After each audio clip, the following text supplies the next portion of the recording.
I now turn to the Foreign Minister of the Democratic Republic of the Congo.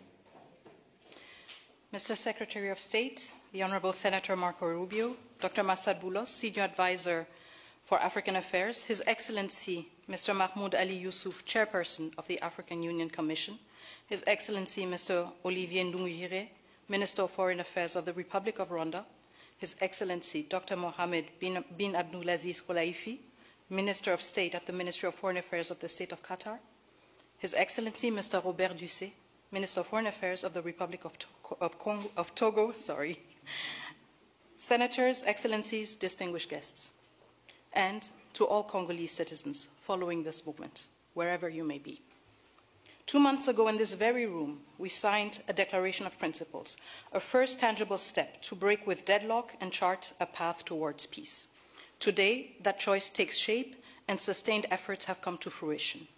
With this peace agreement, we open a new chapter, one that calls not only for commitment, but for the courage to see it through. By signing this agreement, we reaffirm a simple truth.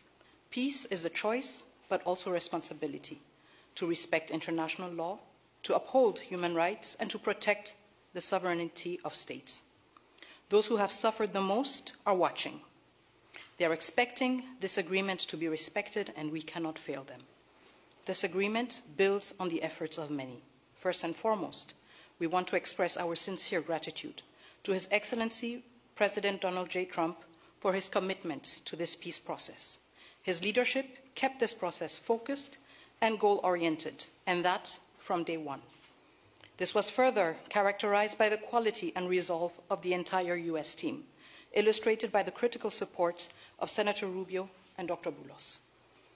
We salute His Excellency President Félix-Antoine Tshisekedi Chilombo for choosing the harder path, a peace rooted in principle and in the dignity of our people. We thank President João Lourenço of Angola, facilitator of the Rwanda process, for laying critical foundations. We are also grateful to the State of Qatar and to His Highness the Emir, whose leadership was instrumental in convening the first direct meeting between our two heads of states in March, a courageous step that laid the groundwork for dialogue. Qatar has since facilitated further talks in Doha and remained a principled and steady partner throughout this peace effort. The African Union, through its chairperson and the appointed facilitator, His Excellency Faure Gnassingbé of Togo, have anchored this process in African ownership. Finally, we thank the negotiating team of both the DRC and Rwanda for their perseverance and devotion. This moment has been long in coming. It will not erase the pain, but it can begin to restore what conflict has robbed many women, men, and children of: safety, dignity, and a sense of future. For the Great Lakes region, it offers a rare chance to turn the page, not just with words, but with real change on the ground. Some wounds will heal, but they will never fully disappear. They may grow over, but the skin will forever remain thin and frail, and deep down, the flesh will still remember.